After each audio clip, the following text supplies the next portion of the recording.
Right, in the meantime, while this comes up, I'm JP de Villiers, the Senior Account Manager for Supermicro.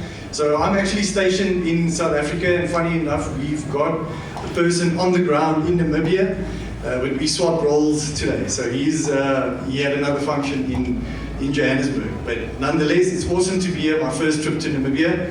It looks like a great place. I wish I could get into the dunes while I was here, but not this time around, maybe next time, but I've been really enjoying it.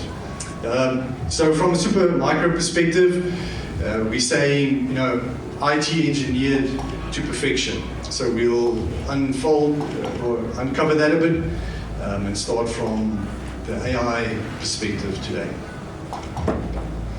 Right, so at a glance, I don't think many people in the room necessarily know about Supermicro, so let's just have a look. So we've got a global footprint. We stationed and were founded in Silicon Valley, San Jose, California. And we've also got global operations in Holland, Taiwan, and Malaysia. So this is to serve our customers better in all of these different regions, and also to get products stocked to customers in a timely manner. So what has happened over the last couple of years is that we've moved into the top 500 companies on the globe. So on the NASDAQ, and we are listed as the 292nd company in that top 500, or the Fortune 500. So the number itself is great, but I think what is quite remarkable, in 2025, we were indicated as the fastest growing company in that Fortune 500. So we took up 206 spots to hit that. So it just really shows that the vision that we've taken, the steps that we've taken, are getting us to the right spot.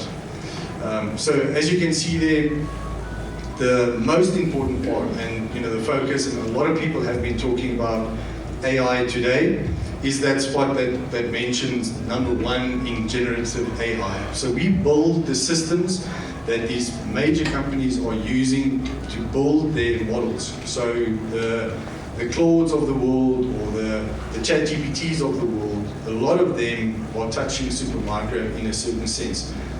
And we are the company that are building these systems.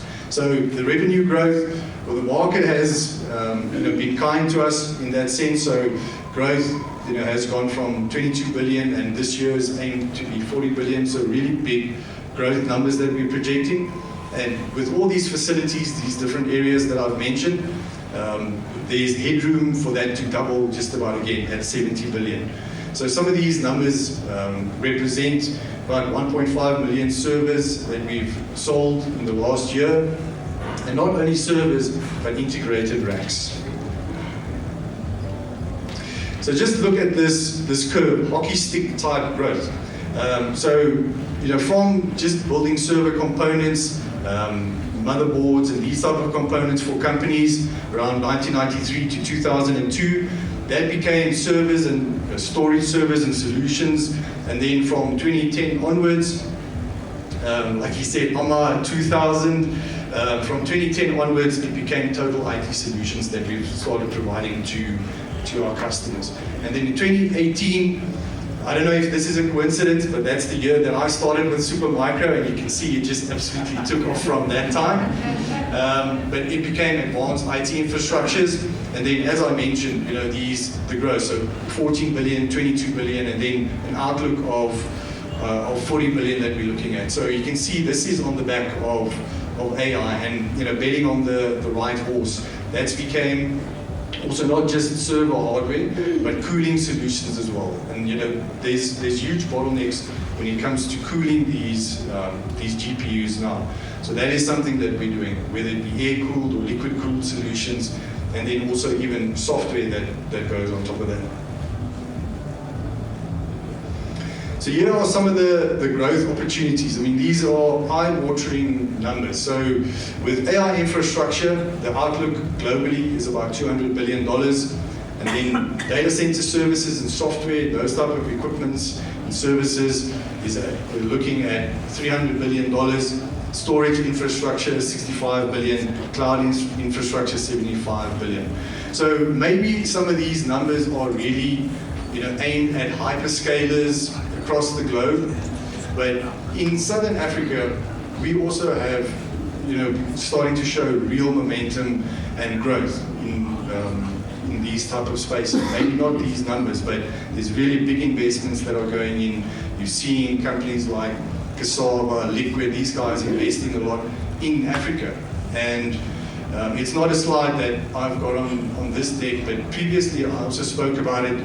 There's a movie with Kevin Costner, The Field of Dreams, and that, there they say, build it and they will come.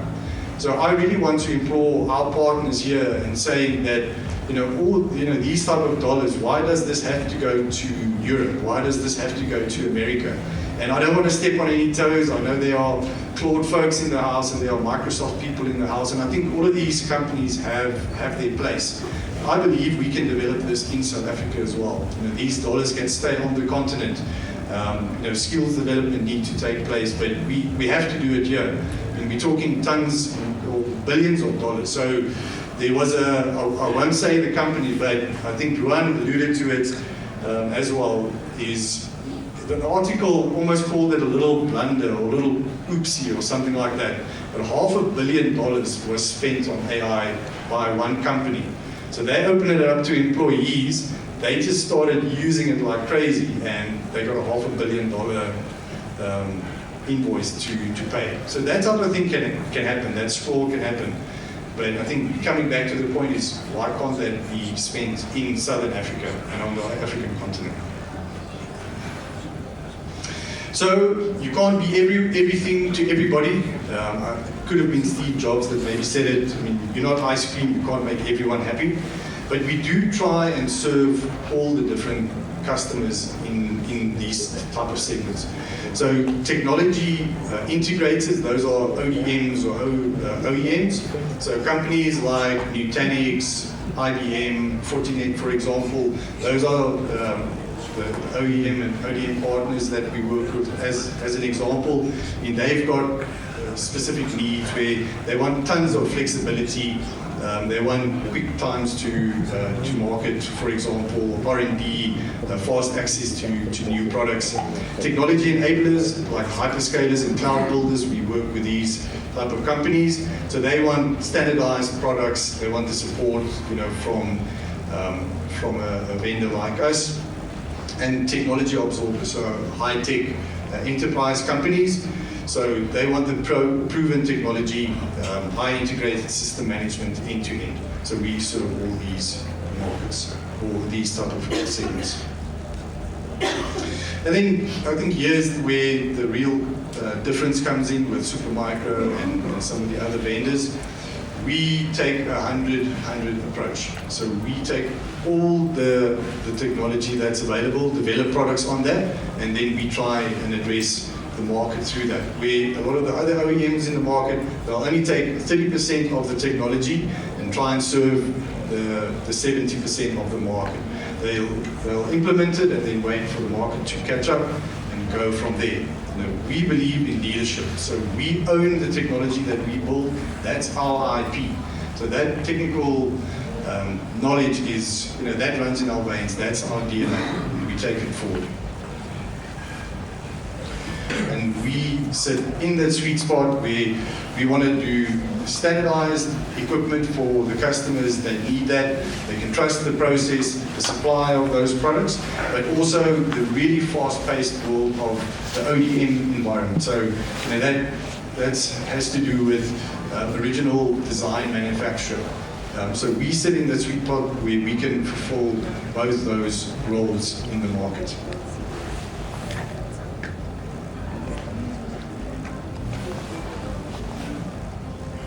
And we see ourselves as a leading technology enabler. And if you look at the GPU environment, we sell tons of it. So we work with partners like NVIDIA, who is definitely the main partner, but also with AMD and Intel. And we are selling more GPUs and accelerators than number 2 and 3 on the list combined. So as you can see there, we slot in just below the likes of a Microsoft and a Meta within the market. But when it comes to vendors that build server equipment, that's where we sit. Very close engineering collaborations. So when the companies like Intel, AMD, and NVIDIA launch new products, most of the time, or many times, those are actually developed on Supermicro equipment. So when their technology hits the market, we're ready to go, and we have that product. So commitments in architecture and blueprints, and then leveraging our capabilities in OEM. So the compute platform has changed dramatically. I mean, in 1995, a system or a rack maybe was 3 to 5 kilowatts of power. That quickly went up to 10 or 40 kilowatts per rack. So if you speak to data centers, a good example near where I am is Terraco, for example. Many of those racks are still limited to 30 kilowatts. But it's grown tremendously, so you'll very quickly see 140 kilowatts needed for a rack, even up to 1,000 kilowatts per rack, with the GPUs that are being used. So a lot of bottlenecks are starting to form with the heat, the total cost of ownership. This is becoming a big problem. So how do you address that? It's not a question of how many servers can I fit into this rack. It's really how can I cool down the GPU system or the AI infrastructure that's going to be sitting in that rack. So this is just another example showing that at the moment with some of these big hyperscalers or AI factories, GPU as a service, many of them already require 480 kilowatts per rack. So a couple of years ago with NVIDIA's H20 GPU, that was about 500 watts per GPU. Now looking at GB300, GB200, that is 2,700 watts for one GPU. So that's about what a rack was in the past. Now it's sitting on one GPU card. So it's just getting extremely tough to cool down. So what are we doing to combat this? We have so many different types of solutions. So it could be traditional servers, AI-optimized servers, modular type servers, which are blades or multi-node servers, different storage capabilities, whether it's for high-capacity storage or for very fast NVMe-driven storage. Edge products, it was mentioned, that things are being done more towards the edge, where the action happens. An example of this, we work quite a lot with Mr. Elon Musk, in XAI as well as Tesla. So an edge example is an autonomous vehicle. So if that server had to be sitting in the cloud or information had to be asked from the cloud while the vehicle is driving, you're going to hit quite a couple of pedestrians by the time that the answer comes back to say, hey, I think you should turn right, not hit the pedestrian. So that's what edge AI or edge servers are for, and then your normal client type stuff, workstations and the like. So we're looking at all of these type of solutions, and also not just the server, but going into racks of servers and data centers as well, which there is another slide on. So here's just a little bit of a closer view on the GPU servers themselves. And I would say this is our claim to fame over the last 5 years or so. A lot of development going into this. So you'll see different designs, and these are all for specific workload optimized type cases or certain power requirements that you have. So it could be a 1U server that's just got one GPU inside, or it could be something very dense like an 8 GPU, 8U server. And the one towards that side, on the furthest point over there, that's typically what these big hyperscalers or these big AI companies are using. So that device is put into a huge cluster. They're all connected at very, very high speeds with NVLink type technology or 400 or 800 gig networking. Acts as one big brain, and then training of these models or retraining of these models, whether it be a Llama model or Grok or ChatGPT, whatever the case might be, being done on these servers in huge cases. And then the other type servers as well. I mean, there are liquid cooling as well as air cool type options. And as I mentioned, NVIDIA is the big player in the market, but we've got solutions for NVIDIA HGX for Intel, and for AMD Instinct. So one needs to control this as well. I mean, hardware is great, but the magic really happens at the software layer. So the hardware is a good foundation, and Supermicro has, on top of this, also built a SuperCloud Composer and a SuperCloud Director software. So it's an open, scalable, universal software, and this is to manage your nodes. It's built on Kubernetes, it's Redfish compliant, and then you can do multi-vendor integration. So the servers in that whole network doesn't just have to be Supermicro, it can be a lot of different servers, and then native VMC. So management can be done, and then it can control up to 20,000 nodes. So it's composable, it's modular, it's software defined. And then, this is there to build that cloud that you need. So in a case where someone has a data center, for example, they've got multiple customers that want access to GPUs, obviously you don't want those customers to know one another, like in a cloud environment. So multi-tenancy takes place, those are all separated, each of them get access to the GPUs that they need, and within the software you can also put the models that they require, once again like the ChatGPTs, the Llamas, the Anthropics of the world, you can put those models there. You can put microservices like NIMs for specific use cases. So if someone is in the financial industry, they're going to need a different microservice from NVIDIA, and then you put that's all built into the software. So here was the slide that I was alluding to. We don't just stop at the server itself. We believe in a building block approach. It's always been how we've done things. This means that you can get to the market much faster. Certain generations are built on one another, and then the building blocks have gone into a rack scale, and then data center building block solutions. And that includes cooling, switches, cabling, etc., as well. So there's a very big use case that comes up a little bit later for Grok, which I'll also show you in this case.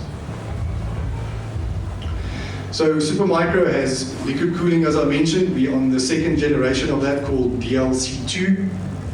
So power and cooling, as I mentioned a couple of times, is really the big problem these data centers are facing. So with solutions that we have, we can do 40% saving on the power itself and 40% saving on water. So some of these data centers have massive chillers that are on the roof, and they use tons and tons of water to cool the facilities down. So with DLC2, we also talk about 98% of heat capture. So in the past, servers have been liquid cooled, but it was maybe just the CPU or just the CPU that were cooled down. Now power supplies, RAM modules, other chips in the server can be cooled down. So 98% of that is cool. Noise reduction. So America like to use everything but the metric system. So they say it's quiet as a library. So a data center, if anyone has ever been in a data center, it actually hurts your ears if you're there for too long with all the fans that are spinning. And this also equates to about 60% space saving in the data center. So accelerated time to deployment. I think with these big AI initiatives, you want to be the first and the biggest. So it helps you to deploy faster. Time to online. So our CEO, he jokes about it. He says some other companies claim they plug and play, but by the time the equipment hits the data center, that guy has to test, fix, and then only play. So it's not really plug and play. We believe that we are really that plug and play partner for you. And then efficiencies, power usage, effectiveness is really, really outstanding. And then lower total cost of ownership for you or your partner. Freedom of choice. So no liquid cooling solution is the same for every customer. Everyone has different needs, so we approach it in different ways as well. We've got our direct-to-chip, which is a cost-optimized solution. So in this particular case, the device that you see at the bottom is the cooling distribution unit. So that's an in-rack unit, and that gets liquid from the data center. So you need some facility water, and that'll cool the servers within that rack. The sidecar is really scalable and a cool solution. So this is a case where the data center only has air cooling. They don't have they're not going to liquid cooling right at that point in time, but the sidecar can be brought in. It sits in the row with where the other servers are, and then that can provide liquid cooling to the servers that are there. So that is called a liquid to air type solution. Then you get the rear door heat exchanger. In some extreme cases, the clients of ours have used direct to chip. So I mean, they cooling 70 to 98% of the servers. The fans are reduced, but there are still certain elements in that server. So that 2% of heat or whatever the case is still exits the rear of that server rack, and then rear door heat exchangers will be used. So that'll cool it even further.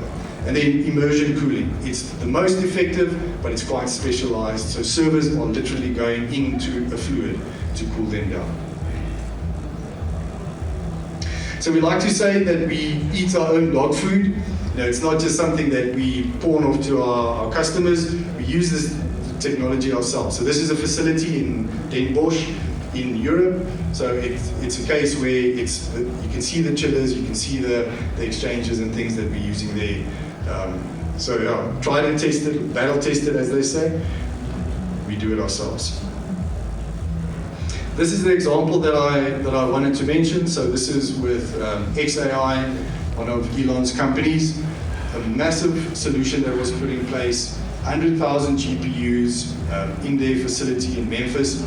And this was done in a record time of 122 days. So quite an impressive feat of engineering.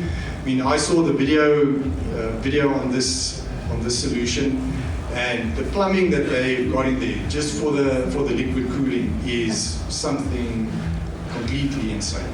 I mean, there's a website that I saw that Erin Brockovich, there was a movie about her at some point.